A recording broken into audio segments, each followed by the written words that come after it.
महोदय जब तक गुजरात के मुख्यमंत्री थे उन्हें अपनी जाति कभी याद नहीं आई, और जब उन्हें लगा कि अब उन्हें प्रधानमंत्री बनना है, देश में बड़े बड़े सभाओं में जाकर कहने लगे मैं ओबीसी मां का बेटा हूं।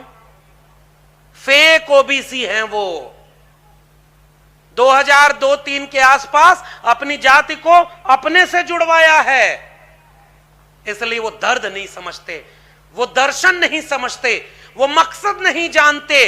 वो फेक ओबीसी इसलिए भी हैं क्योंकि पिछले 8 साल में इस देश के प्रधानमंत्री ने ऐसा कौन सा ओबीसी होने का हक निभाया कि एक बार भी उनकी जुबान पर मंडल कमीशन का नाम तक नहीं आया। किस बात के ओबीसी हैं आप?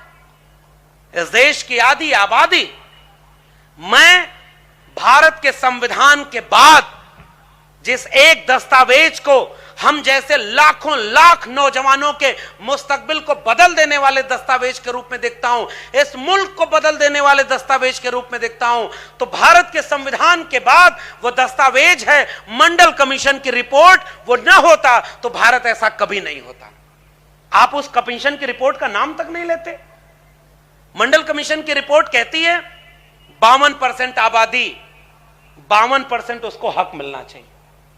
मंडल कमीशन की रिपोर्ट ये अपने तथ्यों, तर्कों और शोध के आधार पर इंदिरा साहनी के संविधान बेंच में जीत के रूप में हमें एक हक देती है कि पिछड़ेपन का आधार आर्थिक नहीं होता, पिछड़ेपन का आधार सामाजिक और शैक्षणिक है, जो जाति के आधार पर होता है। इसीलिए ओबीसी को रिजर्वेशन जाति के आधार पर मिला।